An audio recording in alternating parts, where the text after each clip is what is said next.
अस्सलाम वालेकुम, मैं हूं शाज़ेब खानज़ादा। आज एक अफसोसनाक वाक़या पेश आया। लाहौर से कराची आने वाला PIA का मुसाफिर तैयारा हादसे का शिकार हो गया। लैंडिंग से कुछ देर पहले तैयारा आबादी पर गिर गया, जिसकी वजह से कई घर और गाड़ियां भी तबाह हो गई और अब तक 57 अफराद के जाबहक होने की तस्दीक हुई है। आज दोपहर को तकरीबन 1 बजे लाहौर से PIA का तैयारा कराची के लिए रवाना हुआ। इस तैयारे में बैंक ऑफ पंजाब के सदर जफर बसू और सीनियर सहाफ़ी अंसार नकवी भी सवार थे। अब से कुछ देर पहले PIA के CEO अरशद मलिक ने प्रेस कॉन्फ्रेंस की और कहा कि हादसे की आलमी मयार की तहकीकात कराएंगे। तहकीकाती रिपोर्ट सामने आने के बाद ही पता चलेगा कि हादसा कैसे हुआ। इसका सर एक ही तरीका है और वो तरीका यह है कि एक शफाफ इंक्वायरी होगी जिसमें PIA का कोई रोल नहीं होगा, जिसमें सिविल एविएशन का कोई रोल नहीं होगा।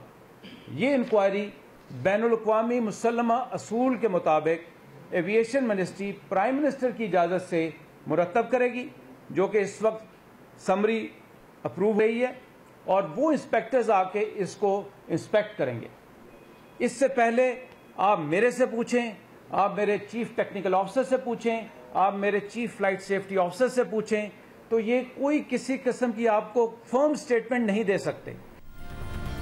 मगर अहम बात यह है कि दौरान परवाज तैयारे में किसी किस्म की खराबी की इतला सामने नहीं आई, मगर कराची एयरपोर्ट पर लैंडिंग से थोड़ी देर पहले अचानक तैयारे के पायलट सज्जाद गुल ने कंट्रोल टावर से राब्ता किया और बताया कि इंजन ने काम छोड़ दिया है। साथ ही उन्होंने मेडे की कॉल भी दे दी, जिसका मतलब होता है कि तैयारा पायलट के कंट्रोल से बाहर हो गया है। मेडे की कॉल पर पायलट को बताया गया कि तैयारे की लैंडिंग के लिए 2 रनवे दस्तयाब हैं।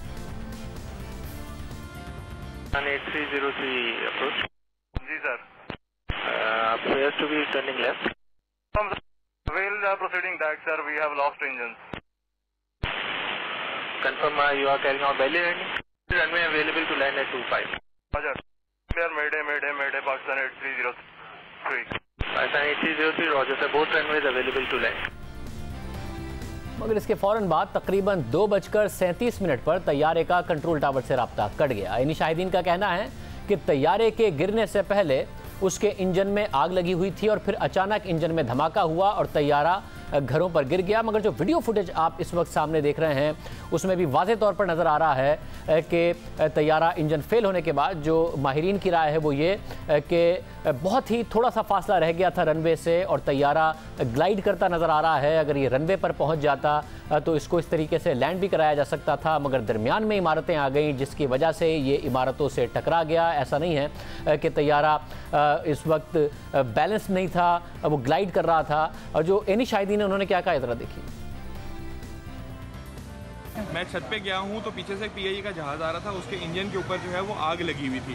ठीक है, शायद पायलट ये कोशिश कर रहा था कि मैं ये घरेलू एरिया जो है, रेजिडेंशियल एरिया जो है क्रॉस करके तो कच्चे में जो है वो जहाज़ को उतार दूँ, लेकिन एकदम इंजन के अंदर ब्लास्ट हुआ है और जहाज़ वहीं नीचे गिर गया। ये 3 गलियाँ छोड़ के पीछे जहाज़ गिरा है। 2 घरों के लेफ्ट और राइट साइड के जो घर हैं उनकी छतों के ऊपर गिरा है। नीचे जो गाड़ियाँ खड़ी थी वो भी तबाह हो गई हैं और लोगों की छतें भी तबाह हो गई हैं। अभी उस टाइम पर वहाँ पर जो है वो पूरे घरों में आग लगी हुई है। जियो न्यूज़ के ज़राए के मुताबिक तैयारा हादसे की इब्तिदाई रिपोर्ट तैयार हो गई है, जिसके मुताबिक लैंडिंग गियर ख़राब होने पर पायलट तैयारे को लैंडिंग के लिए नीचे लाए। इस दौरान तैयारे से एक ज़ायद परिंदे टकरा गए। इसी दौरान तैयारे के दोनों इंजन जुज़वी तौर पर बंद हो गए। तैयारे की बुलंदी इंतहाई कम होती गई और तैयारा अपनी बुलंदी बरकरार न रख सका। इस मौके पर पायलट ने मेडे की कॉल भी दे दी और इसी दौरान तैयारा रनवे पर पहुंचने से पहले ही आबादी वाले इलाके में मकानात से टकरा गया। इब्तिदाई रिपोर्ट के मुताबिक जिस वक्त तैयारा घरों की छतों से टकराया उस वक्त वो ग्लाइड कर रहा था। जियो न्यूज़ के ज़राए के मुताबिक तैयारा जब हादसे का शिकार हुआ तो रनवे से 5 किलोमीटर दूर था और रनवे तक पहुंचने के लिए उसे चंद सेकंड चाहिए थे, मगर इसी दौरान तैयारा इलाके की सबसे ऊंची इमारत जो कि 4 मंजिला थी उससे टकराया और मॉडल कॉलोनी और मलिर कैंट के करीब वाक़े जिना गार्डन में इमारतों से टकराता हुआ गुंजान आबाद इलाके के दरमियान गिर गया, जिससे घरों में आग लग गई। इमारतों का मलबा ज़मीन पर गिर गया, गाड़ियों में आग लग गई और इलाके में धुएं के बादल छा गए। अचानक पैदा होने वाली सूरत हाल से अफरा तफरी फैल गई और हादसे की इतला मिलते ही रेस्क्यू इदारे मौके पर पहुंच गए। इमदादी कार्रवाई शुरू कर दी गई। जियो न्यूज़ के ज़राए के मुताबिक तैयारे के ब्लैक बॉक्स का एक हिस्सा जो क्विक एक्सेस रिकॉर्ड है वो मिल गया और इसमें एयर ट्रैफिक के अलावा कॉकपिट की गुफ्तगू का रिकॉर्ड मौजूद है। सिविल एविएशन हुकाम के मुताबिक तैयारे में अमले के 7 और 91 मुसाफिर थे, जिसमें 51 मर्द और 31 खवातीन और 9 बच्चे थे। मगर अब तक हादसे में सिर्फ 57 अफराद के जाँ बहक होने की तस्दीक हुई है, जबकि तैयारे के 3 मुसाफिरों की जिंदगियां मौजज़ाना तौर पर इस हादसे में बच गई। उनमें बैंक ऑफ पंजाब के सदर जफर मसूद भी शामिल हैं, जिनकी नशिस्त तैयारे के अगले हिस्से में थी और ज़राए के मुताबिक क्योंकि तैयारे का पिछला हिस्सा पहले ज़मीन पर गिरा था, इसलिए अगले हिस्से में शिद्दत कुछ कम थी, जिसकी वजह से कुछ मुसाफिरों की ज़िंदगियां बच गई। उनमें बैंक ऑफ पंजाब के सदर भी शामिल थे, जिन्हें हादसे के बाद तैयारे के मलबे से निकाला गया तो वो ज़ख्मी तो थे मगर होश में थे, जिसके बाद उन्हें अस्पताल पहुंचाया गया, जहां उनके भाई ने तस्दीक की है कि वो ख़तरे से बाहर हैं। जी अल्हम्दुलिल्लाह, अब तो बात भी कर रहे हैं और सिटी स्कैन उनका क्लियर है और एक्सरेज हो चुके हैं। एल्बो में फ्रैक्चर है, वो अभी और क्लियर हो जाएगा कि उसके लिए सर्जरी करनी है, क्या होना है वो इंशाल्लाह हो जाएगा। बस आप लोगों की दुआएं चाहिए, बाकी तो माशाल्लाह अल्लाह का शुक्र है बहुत बेहतर है।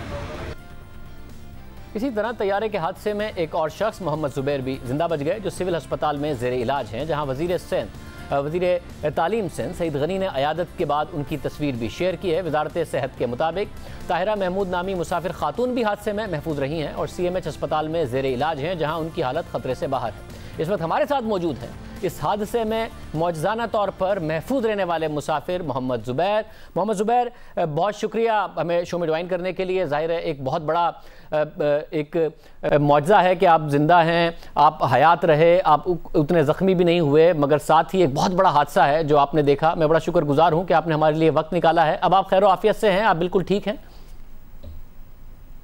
जी अल्हम्दुलिल्लाह बेहतर है, बस हाथों और पाँवों पे वो जला है जो है, टांगों पे और हाथों पे जलने का है। बस अब हमारे नाजरीन के सामने रखिएगा, क्योंकि जाहिर है अब जो PIA है उनकी तरफ से एक बात कही जा रही है कि टेक्निकली ऐसी कोई खामी नहीं थी, मगर तहकीकात के बाद पता चलेगा।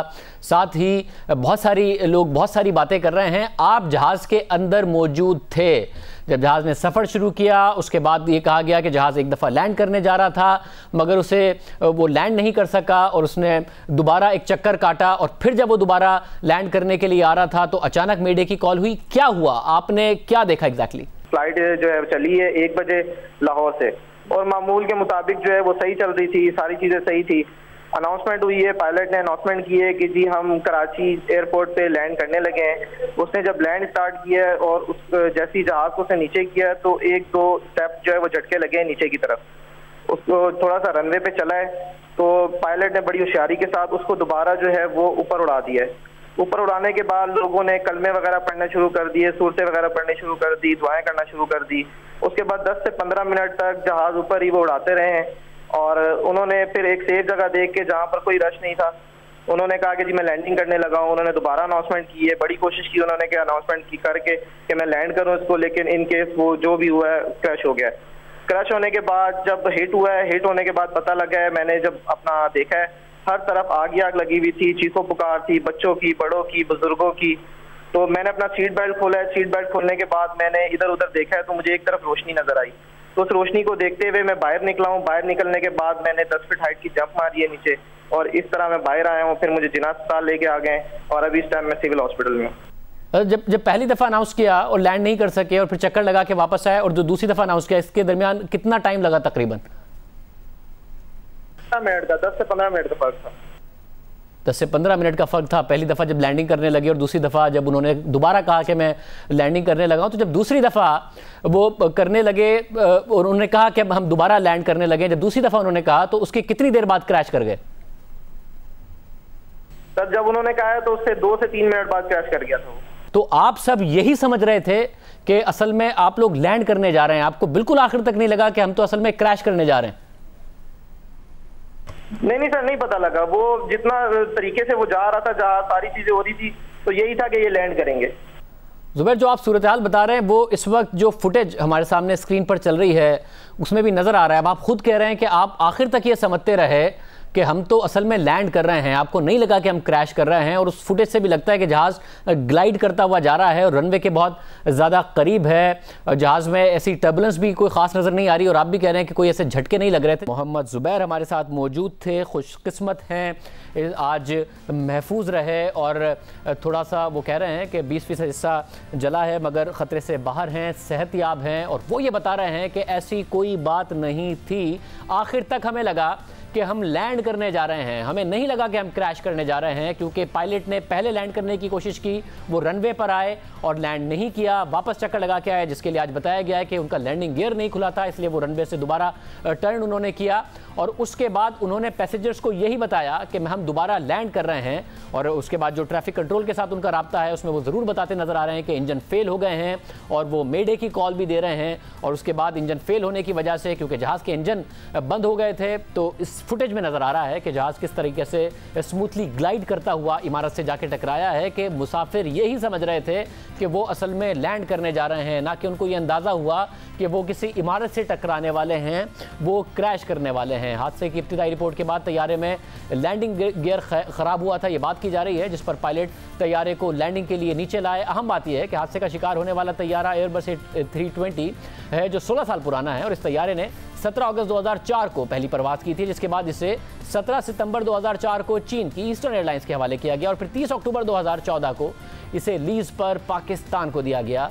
आज के हादसे की वजह से एयरपोर्ट के करीब तामीर की गई इमारतों को भी इसकी एक वजह करार दिया जा रहा है। बहुत सारी वजूहात सामने आ रही हैं। PIA के जो चीफ एग्जीक्यूटिव हैं उनका मौक़िफ़ आप सुन चुके हैं, हम पाल्पा का मौक़िफ़ भी आपके सामने रखेंगे कि वो इस हवाले से क्या समझते हैं, और हमारे रिपोर्टर्स भी हमारे साथ मौजूद हैं, उनसे भी हम बात करेंगे। पहले इमरान नरेजो साहब जो कैप्टन इस वक्त हैं, जनरल सेक्रेटरी पाल्पा, वो भी हमारे साथ मौजूद हैं। मैं आपकी तरफ आने से पहले ज़रा मैं अपने रिपोर्टर्स से भी गुफ्तगू करना चाहूँगा। खबर खान नुमाइंदा जियो न्यूज़ कराची जिना अस्पताल में हैं, तारिक अबुल हसन जो है एविएशन के मामलात को बहुत बेहतर अंदाज में समझते हैं, वो हमें कराची से ज्वाइन कर रहे हैं। साथ में काशिफ मुश्ताक नुमाइंदा जियो न्यूज़ मॉडल कॉलोनी में इस वक्त हमारे साथ मौजूद है। काशिफ, मैं आपकी तरफ आ रहा हूँ, सबसे पहले बताइएगा इस वक्त क्या सूरत हाल है? ज़ाहिर है अभी तक नहीं बताया गया जो टोटल मुसाफिर थे कि उनमें से कितने जाँ बहक हो गए हैं, कितने हयात हैं, इस वक्त क्या सूरत हाल है? जी शादेब, इस जो पूरा रेस्क्यू का ऑपरेशन था इसमें काफ़ी ज़्यादा तेज़ी थी, लेकिन जैसे ही अंधेरा हुआ उसके बाद से रेस्क्यू के ऑपरेशन में काफ़ी ज़्यादा जो है वो नरमी की गई है। अब जो है यहाँ सर्च लाइट जो है वो लगा दी गई हैं, और उसके बाद इस ऑपरेशन को दोबारा एक बार फिर से शुरू किया गया है। मुतअद्दिद जो ज़ख्मी हैं यहाँ से वो अब भी शिफ्ट करने का सिलसिला जारी है।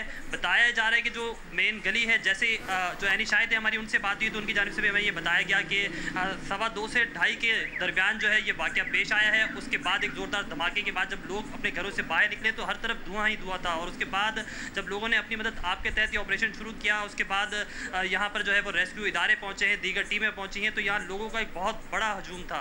उन तमाम तर लोगों को यहाँ से हटाया गया, फिर देखा गया कि कितनी इमारतें मुतासिर हुई हैं, उसके बाद ये देखा गया कि गाड़ियाँ कितनी मुतासिर हुई हैं, फिर लोगों को निकालने का सिलसिला शुरू हुआ।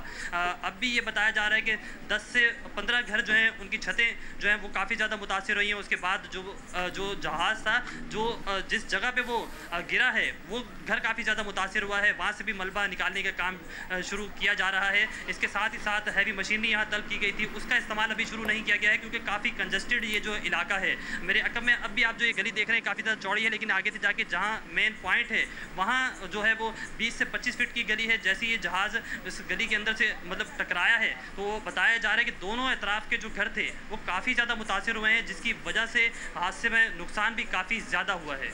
खबर आप बताइएगा कि इस वक्त जिना अस्पताल में कितने लोग लाए गए हैं, इस वक्त क्या सूरत हाल है ओवरऑल? जी शाहजेब, बिल्कुल अब जो डेथ टूल है वो 58 से बढ़ के 60 हो चुका है। 40 अफराद जो है वो जिना अस्पताल में उनकी मैयतें लाई जा चुकी हैं। 20 जो है मैयतें वो सिविल अस्पताल में लाई गई हैं, जिसमें से 6 अफराद की शिनाख्त हो गई है जो कि उनके लवाहिकीन हैं, उन्होंने उनकी शिनाख्त की है।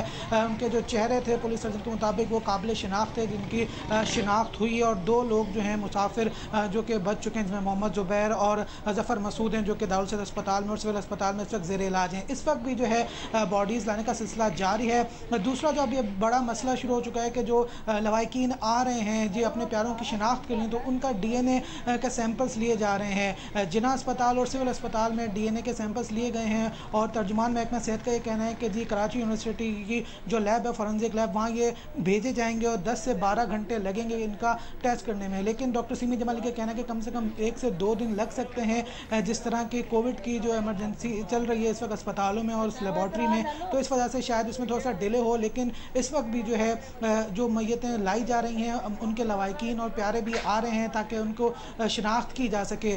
जिन लोगों की शिनाख्त हुई अगर मैं उनकी बताऊँ, उनमें मोहम्मद ताहिर हैं, सैयदा साइमा हैं, फरियाल रसूल हैं, शहनाज परवेज़, बरेरा बशारत और सज्जाद गुल हैं। ये तमाम के तमाम इनकी शिनाख्त हुई है। इन तमाम की शिनाख्त जो उनके लवाकिन ने आके किए, क्योंकि इनके चेहरे जो हैं वो काबिल शिनाख्त है, इस वजह से बासानी शिनाख्त हो गई है। लेकिन इस वक्त जो बॉडीज़ आ रही हैं वो मुकम्मल तौर पर बर्न है, बगैर DNA के कोई जो है शिनाख्त नहीं हो सकती। इस वजह से अब ताख़ीर का सिलसिला शुरू हो रहा है और बॉडीज़ जो हैं वो आ रही हैं और लवाकिन परेशान ज़रूर हो रहे हैं। जी मैं तारिक अब्दुल लतीफ़ साहब, आप ये बताइएगा कि ज़ाहिर है मुतादिद बातें की जाती हैं, अब जो भी होगा इस जहाज़ का, अगर टेक्निकल मसला था, क्या टेक्निकल मसला हुआ, उसकी डिटेल सामने आ जाएंगी। मगर ये वहाँ पर इमारतों का होना, फिर कहा जाता है रेजिडेंशियल एरियाज़ में परिंदों की भी बात आ रही है कि वो जहाज़ से टकरा गए। ये सारी चीज़ें जब भी कोई बड़ा हादसा होता है तो सामने आती हैं और फिर पीछे हट जाती हैं, और क्या ये इमारतें तामीर होती रहती हैं? और आप समझते हैं अभी जो आपकी मुख्तलिफ पालपा के लोगों से भी बात हुई होगी कि ये इमारतें यहाँ पर ऊँची ना होती तो शायद कुछ ना कुछ और ज़्यादा लोगों की जान बच सकती थी। जी बिल्कुल, इस हवाले से जो हमारे पायलट हैं, एक्सपर्ट्स, उनसे जो बात हुई है उसमें ये कि हादसा मतलब जो जिस मुकाम पर हादसा हुआ है वहाँ से और रनवे का मुकाम बहुत मतलब चंद सेकंड्स के अंदर तैयारा वहाँ पहुँच जाता। 5 किलोमीटर कोई फासला नहीं है तैयारे के लिए। तो इस सूरत हाल के अंदर अगर इसको मुकम्मल तौर पर ग्लाइड करने का मौका मिलता तो इस बात का इम्कान था कि जहाज़ रनवे तक पहुँच जाता और कम अज़ कम ज़मीन पर जो नुकसान हुआ है, जो रहायशी इलाके में नुकसान हुआ है, वो नहीं होता। जिस तरीके से हमें बताया गया है कि तैयारे का नोज़ व्हील, जिसे लैंडिंग गियर कहते हैं, ये खुलने का मामला खासा पहले पायलट को पता चल गया था कि तैयारे का नोज़ व्हील नहीं खुल रहा है, जिसको कंट्रोल टावर को बताया गया। तैयारे ने निचली परवाज़ की, 256 फीट की बुलंदी पर तैयारा परवाज़ करते हुए कंट्रोल टावर के सामने से गुजरा है, और जिसके बाद जो है वो तैयारे को कहा गया है कि वो 3000 फीट की बुलंदी इख्तियार करे ताकि तैयारे के पास रिस्पॉन्स टाइम ज़्यादा हो। लेकिन जो उस वक्त बताया गया, जो पायलट्स की आखिरी गुफ्तगू हुई है, उससे अंदाज़ा हुआ है कि तैयारा तकरीबन 1800 फीट की बुलंदी पर पहुंचा है, और उसके बाद फर्स्ट ऑफिसर की ये बात सुनाई देती है कि वो कोशिश कर रहे हैं कि बुलंदी हासिल करें, लेकिन तैयारा जो है वो मतलूबा बुलंदी हासिल नहीं कर सका है, और उसी दौरान तैयारे के एक इंजन के अंदर आग लग गई है।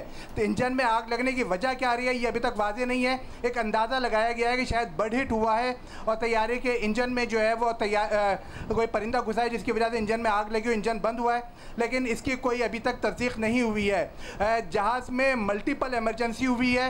ये इन्वेस्टिगेटर्स के लिए बहुत जो है वो एक अजीब बात है कि एक ही वक्त में जहाज़ के अंदर लैंडिंग गियर की प्रॉब्लम होना, एक इंजन बंद होना और उसके बाद दूसरा इंजन भी बंद हो जाना, और जहाज़ जो है वो बिल्कुल एक पत्थर के माने नीचे आकर गिरना। ये एक बड़ा सवालिया निशान है कि ऐसा क्यों हुआ है। दूसरी जानिब जो है वो अगर हम एयरवर्दीनेस की बात करें उन इदारों की कि जो तैयारों को का लाइसेंस देते हैं कि वो तैयारा परवाज़ के काबिल है, वो उन इदारों की भी जो काबिलियत है वो क्वेश्चन बनी हुई है। इस पूरे मामले के अंदर जो सिविल एविएशन अथॉरिटी है वो बुनियादी इदारा है पाकिस्तान में एविएशन सेफ्टी को इंडोर्स करने के लिए। इस पूरे मामले में अभी तक सिविल एविएशन अथॉरिटी का कोई मौक़िफ़ नहीं आया। हमें वहाँ हादसे के मुकाम पर भी जो है उनका कोई ज़िम्मेदार फ़र्द नहीं मिला, और अब तक कोई बयान सिविल एविएशन अथॉरिटी की तरफ से जारी नहीं किया गया है। इसमें यह भी बड़ी हकीकत है कि सिविल एविएशन अथॉरिटी का पिछले 1 साल से कोई DG नहीं है, डायरेक्टर जनरल कोई मुस्तकिल नहीं है। किसी न किसी को चार्ज देकर एविएशन सेक्रेटरी को चार्ज दे दिया जाता है। इसी तरह जो है वो काम चलाया जा रहा है।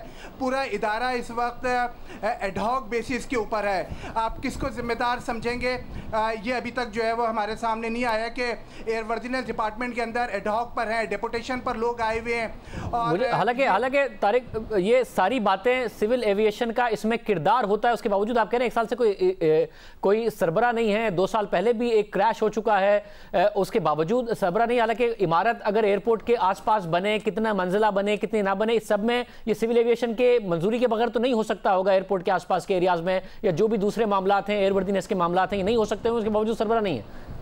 जी हाँ, बिल्कुल। सिविल एविएशन अथॉरिटी से एनओसी लेनी होती है एयरपोर्ट के अतराफ जो अगर कोई बुलंद इमारतें हैं, लेकिन ये तमाम जो है वो एक तरीके से मशरूम ग्रोथ हुई है कराची में इमारतों की, और सिर्फ जो है वो आपको अंदाज़ा है कि किस तरीके से परमिशन ले ली जाती है और उसके बाद जो है वो इमारत तामीर हो जाती है और फिर बिल्डिंग बिक भी जाती है वहाँ पर, और उसके बाद जो है वो आप ढूंढते रहें कि कौन जिम्मेदार था, और बाद में जो है बाद इमारतें तोड़ने की भी बात होती है, तो जो एंड यूज़र होते हैं वो लोग फंसते हैं। तो ये पूरी एक ऐसी चीज़ है जिसके अंदर सिविल एविएशन अथॉरिटी का बुनियादी किरदार है, लेकिन अभी तक हम पूरे इस मामले के अंदर देख रहे हैं कि कोई नहीं है। अब अगर हम इन्वेस्टिगेशन पॉइंट ऑफ व्यू से देखें तो इन्वेस्टिगेशन का इदारा हमेशा आज़ाद होना चाहिए।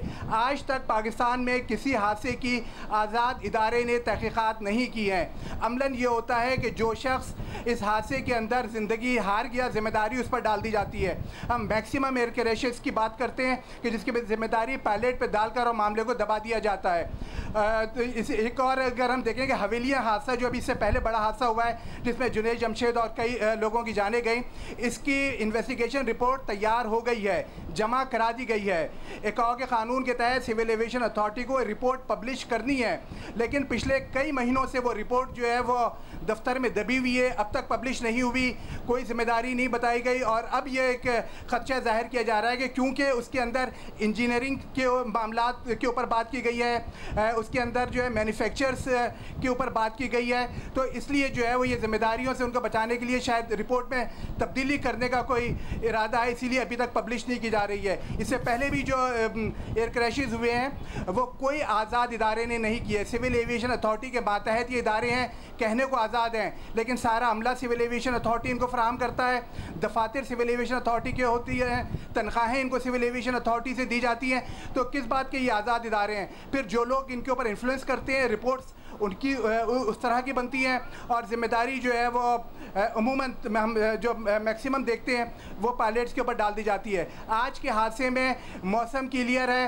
कोई ऐसी चीज़ नहीं हुई, इंजीनियरिंग की पायलट की भी मुसलसल राब्ते में वो उसकी तरफ से भी कोई बात ऐसी नहीं आई है, जबकि हम देखते हैं कि इंजीनियरिंग फॉल्ट के ऊपर जो है वो बात हो रही है, लेकिन ये किस तरह एक आज़ाद इदारा इसको तहकीकात करेगा, ये एक बहुत बड़ा सवालिया निशान है। अभी जी जी मैं एक ब्रेक पर जा रहा हूं, मेरे साथ आप रहिएगा तारिक अबुल हसन। में ज़रा जो पाल्पा के नुमाइंदे हैं, जो पायलट्स हैं बाकायदा, उनके भी क्या एक्सपीरियंस में ऐसा कभी हुआ या उन्होंने किसी दूसरे एक्सपीरियंस के बारे में कभी सुना कि दो इंजन अचानक इस तरीके से लैंडिंग से कुछ टाइम पहले फेल हो जाएं और इस किस्म की सिचुएशन और मल्टीपल प्रॉब्लम्स एक पायलट को सामना करना पड़ रहा हो? एक ब्रेक के बाद इस पर तफसील से बात करेंगे।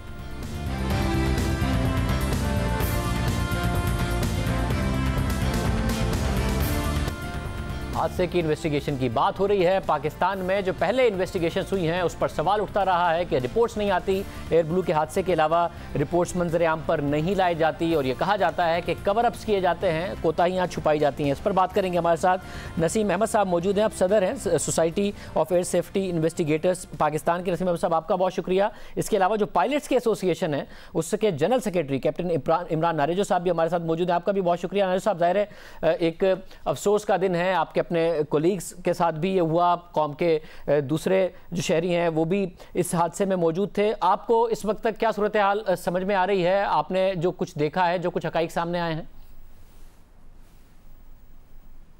देखिए जी, इनिशियली जो हमारे पास रिपोर्ट्स आई हैं, जो रिपोर्ट्स में जब उन्होंने अपना लैंडिंग गियर डाउन किया तो उस लैंडिंग गियर नीचे नहीं गए, और जो एक प्रोसीजर है कि अगर लैंडिंग गियर नीचे ना आए तो ही has to do the go round करने के बाद जो सेकंड चीज हमारे सामने आई, जो अभी तक कंफर्म नहीं है लेकिन जो अभी तक जो हमें समझ में आई है कि इंजन्स जो है वो भी फेल हुए हैं। किस वजह से हुए ये अभी तक बिल्कुल क्लियर नहीं है। क्या वो ओवर बूस्ट हुए, क्या उस पर कोई परिंदा लगा, या कोई उसका इंटरनल फेलियर हुआ? There are so many things. तो इस अभी ये कबल वक्त होगा किसी चीज का कहना। जहाँ तक इंक्वायरी की बात है तो पाल्पा ने भी यही डिमांड की है कि इसकी एक शफाफ इंक्वायरी हो, प्रोफेशनल तरीके से इंक्वायरी हो, और इस इंक्वायरी से हम किसी पे ब्लेम गेम नहीं डालना चाहते। हम चाहते हैं कि फ्यूचर सेफ हो सके और ऐसे वाकयात से हम बच सकें। और पाल्पा का फ्रॉम द फर्स्ट डे यही इंस्टांस रहा है कि सेफ्टी को प्रायोरिटाइज किया जाए, और सेफ्टी के ऊपर हम किसी चीज पे भी पाल्पा कंप्रोमाइज नहीं करती। मतलब मगर क्या कॉम्प्रोमाइज़ किया जाता है क्या सेफ्टी पर? जाहिर है कोई भी सेफ्टी पर कॉम्प्रोमाइज़ नहीं कर सकता, बड़ा हसास है जो सफ़र है, इसके साथ साथ एक एयरलाइन का, पाकिस्तान का नाम साथ जुड़ा होता है। आप ये कह रहे हैं कि क्या कॉम्प्रोमाइज़ किया जाता है? डेफिनेटली जब ये ऐसी तो कोई बात नहीं है कि नहीं होता है। हम हमेशा सेफ्टी के ऊपर ही तो लड़ते चले आ रहे हैं और इसी वजह से ही तो पाल्पा के साथ ऐसे वाकयात पेश आते हैं जिसमें पाल्पा को हमेशा कुछ ना कुछ मुश्किलात का सामना करते ही रही है पाल्पा, और अभी भी आज भी कर रही है। तो सेफ्टी बाईपास जब भी होती है या कोई सेफ्टी इशू आता है, जब भी इस तरह के वाकयात आते हैं, और इन वाकयात को दूर करने के लिए जरूरी है कि पहले एक बोर्ड बने और उनकी रिपोर्ट्स आए, क्योंकि माजी में भी बल्कि आपके पास में भी हमारे पास जितने भी, अल्लाह ताला माफ करे, जो भी इंसिडेंट एक्सीडेंट्स हुए उनकी रिपोर्ट्स नहीं आई, और उन रिपोर्ट्स में हम किसी को ब्लेम गेम नहीं करना चाहते, मैं किसी के ऊपर ब्लेम नहीं डालना चाहता। हम तो ये कहते हैं कि इनसे हमें लर्न करना चाहिए, लेसन लर्न करना चाहिए कि हम आगे अपना फ्यूचर कैसे सेव करें। अगर मैं रिपोर्ट्स के हवाले से बात करता हूँ, बट नसीम अहमद साहब, जो पायलट्स हैं, और अब तो मुख्तलिफ प्रोग्राम्स में मैं देख रहा था कि काफ़ी पायलट्स इस बात की हैरानी का इजहार कर रहे हैं कि इतने मल्टीपल फेलियर्स एक साथ होना ये होता नहीं है, कि जहाज़ के दोनों इंजन भी फेल हो गए लैंडिंग करते हुए इतनी कम हाइट पर, और फिर इतने सारे मल्टीपल प्रॉब्लम्स आए कि जहाज़ अचानक ग्लाइड करने लगा और फिर वो नहीं लैंड कर सका। आपको क्या समझ में आ रही है ये सूरत हाल देखकर? Shadir, thank you very much for calling me again. आज के हादसे पे बहुत अफसोस का इजहार करता हूँ society of air safety investigator Pakistan की तरफ से। हादसा क्यों हुआ, कैसे हुआ, पायलट को क्या महसूस हुआ, टेक्निकल रीजंस क्या हो सकते हैं, इन पे काफ़ी बहस हो चुकी है और आपकी माशाल्लाह अंडरस्टैंडिंग भी बहुत बेहतर है। मैं दो अहम बातें करूँगा ताकि जिससे ये जो एक मुसलसल, जैसे नारेजो साहब ने कहा है कि सेफ्टी कंप्रोमाइज़ होती है, इतने जो एक्सीडेंट पाकिस्तान में हुए मेजर एक्सीडेंट्स, ये तो नतीजा ही सेफ्टी कंप्रोमाइज का है। सारा मसला ये है, जो कि एक चैलेंज है तहरीक इस्तिक़लाल की हुकूमत के लिए, कि जो हम इन्वेस्टिगेशन करते चले आए हैं पिछले 10-15 साल से, उनका नतीजा क्या नहीं। सिविल एविएशन अथॉरिटी को जिस तरीके से सेंट्रल गवर्नमेंट हैंडल करती है और जिस तरीके से सेफ्टी इन्वेस्टिगेशन बोर्ड जो कि सिविल एविएशन अथॉरिटी में होता था, उस वक्त वो काफ़ी बेहतर था। अब उसको एक्सीडेंट इन्वेस्टिगेशन बोर्ड बना के, आज़ाद इदारा बना के रावलपिंडी में बिठाया गया है, वो पहले से भी जीरो हो गया। यानी उसके पास ना तजर्बा है, ना क्वालिफिकेशन है, ना ये वो जहाज़ जो PIA के पायलट्स चलाते हैं, ना वो कभी इन जहाज़ों को उन्होंने उड़ाया है, ना वहाँ कभी पूरा हमला होता है। तो एक मोटी बात तो ये कि इन्वेस्टिगेशन की कैपेसिटी पाकिस्तान में नहीं है, ये नोट कर रहे हैं। नंबर 2, ये जो हादसा मतवातिर हो रहे हैं, रेल के भी हो रहे हैं, रोड पे भी हो रहे हैं, इन तमाम हादसात को अगर आपने रोकना है तो आपको मुल्क में एक इंडिपेंडेंट इदारा, national transport safety bureau, American तर्ज पे, ऑस्ट्रेलियन लाइंस पे, UK की लाइंस पे बनाना पड़ेगा, जो कि पार्लियामेंट और तहरीक इस्तिक़लाल की गवर्नमेंट के लोग ज़ाहिर इस हादसे से बखूबी वाकिफ हैं और आजकल बहुत बयानात भी होंगे, उन्हें चाहिए। हम इसका रेजोल्यूशन भी पास कर चुके हैं कई दफ़ा।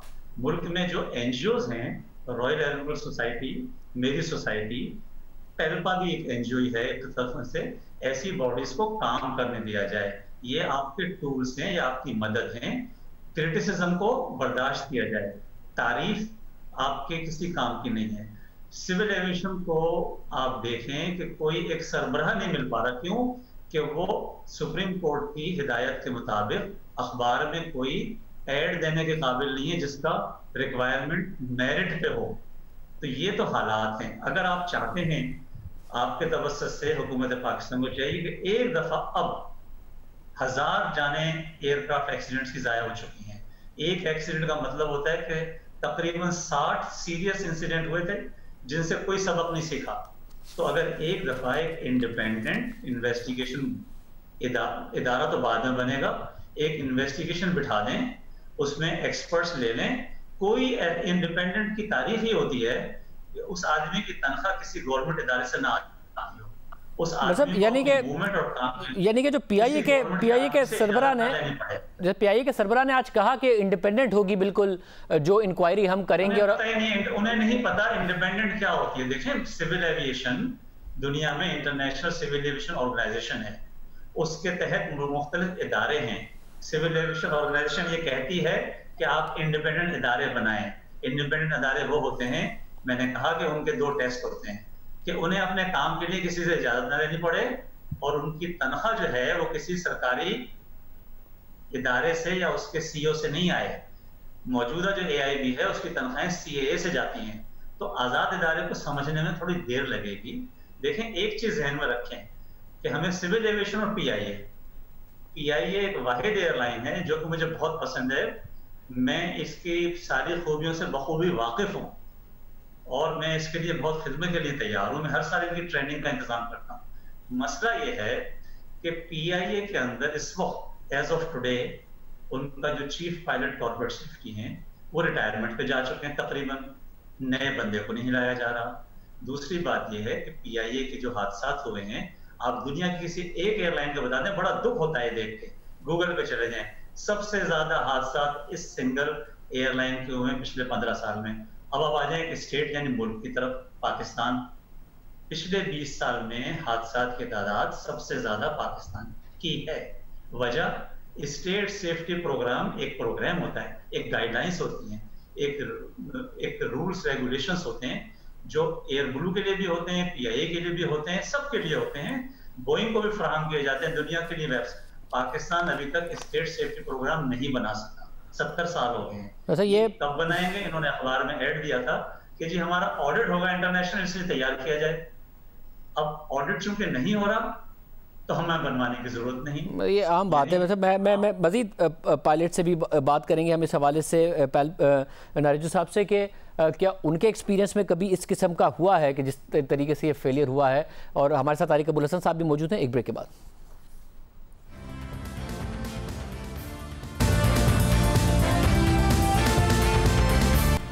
हमारे साथ कैप्टन इमरान नारिजो मौजूद हैं, आप जनरल सेक्रेटरी हैं पायलट्स की जो एसोसिएशन है पालपा, उसके साथ हमारे साथ तारिक अबुल हसन भी मौजूद हैं। नारिजो साहब, आप ये बताइएगा कि रिपोर्ट्स आती क्यों नहीं हैं मंजर आम पर, और आप लोग भी क्या उस तरीके से पुश नहीं करते? एक हादसा होता है, शोर मचता है, फिर रिपोर्ट्स नहीं आती। देखिए सर, बात सारी इतनी है कि हम इस दफा तो हम डिमांड कर रहे हैं, हमने प्रेसिडेंट पाकिस्तान साहब से, प्राइम मिनिस्टर साहब से, अपनी कंपनी से भी रिक्वेस्ट की है कि हम प्रोफेशनल एक बॉडी हैं, हम पायलट्स जो हैं जानते हैं, चीजों को समझते हैं, हमें भी इस इन्वेस्टिगेशन का हिस्सा बनाया जाए। फिर कभी भी माजी में भी कभी भी पायलट्स ने, जब भी पालपा ने रिक्वेस्ट की है कि हमें इस इन्वेस्टिगेशन का हिस्सा बनाए, हमें नहीं बनाया जाता। और इस दफा तो हमने रिक्वेस्ट की है कि आप बनाएं हमें हिस्सा, ताकि हमें पता लगे कि क्या एरर्स थे जिनकी वजह से इतना बड़ा वाकया रुनुमा हुआ। और ये बहुत जरूरी, और दुनिया में इंटरनेशनल स्टैंडर्ड है कि फालपा की आप देख लें, दूसरे अकायों का देख लें, हमेशा पायलट्स उस इंक्वायरी का हिस्सा होते हैं और वो उस इंक्वायरी को कंडक्ट करते हैं और उसकी रिपोर्ट आती है।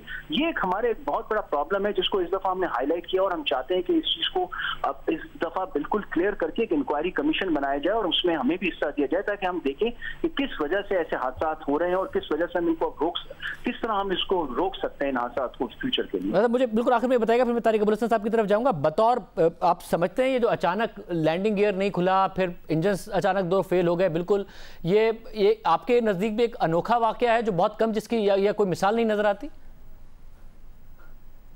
ये तो बड़ी अनहोनी हुई है, और इसके ऊपर तो एक आध इमरजेंसी देखिए आ सकती है, लेकिन एक साथ 2 इमरजेंसी होना और उसमें भी दोनों इंजन का चला जाना, क्योंकि एक इंजन के ऊपर भी हमें ट्रेन किया जाता है कि किस आके लैंड कर सकते हैं। और उन्होंने, जो बेचारे शहीद पायलट थे हमारे, अल्लाह उसको जन्नत नसीब करे, उसने पूरी कोशिश की, और इसका आप इससे अंदाजा कर सकते हैं कि वो रनवे से कुछ फासले पहले ही उसका क्रैश हुआ है, और उसने बाकायदा प्रोसीजर फॉलो करते हुए आपकी कोशिश की है कि वो ग्लाइड करके लैंड कर जाए, लेकिन वो लैंडिंग उसकी उस इलाके में हुई जहां पर घर थे, और वो लाइन में ही है घर जो हमारे रनवे की है। तारिक अबुल हसन साहब, इस दफ़ा क्योंकि आपका बड़ा एक्सपीरियंस है और आपने देखा है कि रिपोर्ट्स नहीं आती हैं, और आपने बताया भी कि किस तरीके से कोशिश की जाती है कि कवर अप कर दिया जाए, हकाइक ना सामने आए। इस दफ़ा वादा तो किया जा रहा है, मगर इस दफ़ा पायलट पर डाला नहीं जा सकता, क्योंकि लास्ट कम्युनिकेशन से वाज़े हो रहा है। उन्होंने बताया कि जी दोनों इंजन फेल हो गए हैं, उससे पहले उन्होंने लैंड करने की कोशिश की है, लैंडिंग गियर नहीं खुल रहा है। तो आपके ख्याल में आ पाएगा सच अवाम के सामने? आपको इस दफ़ा भी कम ही उम्मीद है, बेशक इसके दावा कर रहे हैं PIA के सरबराह? जी, जो माजी के तजुर्बात हैं तो ये तो ऐसा ही लग रहा है बिल्कुल। अब आप देखें कि 2016 में हवेलिया क्रैश हुआ था, आज 2020 है। जो रिपोर्ट हो गई है, बहुत अच्छी तरह रिपोर्ट हुई है, जो हमारे ज़राए ने हमें बताया है, बहुत ईमानदारी से काम हुआ है, बहुत प्रोफेशनली वो रिपोर्ट तैयार हुई है, लेकिन वो क्यों नहीं आ रही मंजर आम पर? पिछले कई महीने से सिविल एविएशन अथॉरिटी में वो जमा है, एविएशन डिवीज़न में जमा है, तो ये क्यों पब्लिक नहीं किया जा रहा? किस चीज़ को छुपाना है चीज़ के ऊपर? और आज चेयरमैन CEO PIA ने प्रेस कॉन्फ्रेंस की है। इनका सबसे बड़ा इम्तिहान अब ये है कि ये कितनी जल्दी लोगों को मुआवज़ों की अदायगी करते हैं। इंश्योरेंस की अदायगी कितनी जल्दी करते हैं, कितनी तेज़ी के साथ ये वो तमाम मामलात को निपटाते हैं, वो कानूनी मामलात को, लोगों के क्लेम्स को और दीगर जो चीज़ें हैं उसके अंदर के कितनी जल्दी ये इंश्योरेंस की रकम जो है ये जो मुतासरीन है इन तक पहुँचाई जा सके। ये PIA का एक बड़ा इम्तिहान होगा और उनकी इस मामले में संजीदगी भी देखी जाएगी कि वो कितना तेज़ी के साथ काम ये करते हैं। एक और अहम बात मैं आपको बताऊं कि इस वक्त पूरी PIA एक एसेंशियल एक्ट के तहत, लाजमी सर्विसेज एक्ट के तहत काम कर रही है। लोगों के जो जमहूरी हुकूक़ हैं, उनकी जो माशरती हुकूक़ हैं, उनकी जो शिकायत करने का और एहतजाज का हक़ है, ये तमाम चीज़ें उनसे सलब कर ली गई हैं। एक जब्र के माहौल में काम कर रहे हैं। मैं ये शायद जानना चाह रहा था पाल्पा से कि उनकी ड्यूटी टाइम लिमिटेशन कितनी क्वेश्चन हो रही है, कितना कंप्रोमाइज़ हो रहा है। 12-12 घंटे इन लोगों को काम पे मजबूर किया जा रहा है। इसी तरह केबिन क्रू के साथ जो है वो इजाफी काम के ऊपर उनको मजबूर किया जा रहा है। उनकी तनख्वाहें बर वक्त नहीं। मेरे पास वक्त ख़त्म हो गया, ये भी अहम इशू है, इस पर भी हम तफसील से बात करते रहेंगे। बहुत शुक्रिया आप दोनों का। गुफ्तगू आपने सुनी नाजरीन। अफसोसनाक आज वाक़या हुआ। अब तक की जो इतलात आ रही हैं उसमें सर्वाइवर्स की अब मज़ीद तादाद नहीं सामने आई है। हम दुआ गो हैं कि मज़ीद लोगों ने सर्वाइव किया हो, मज़ीद लोग ज़िंदा बचे हों। इजाज़त दीजिए, अल्लाह हाफ़िज़।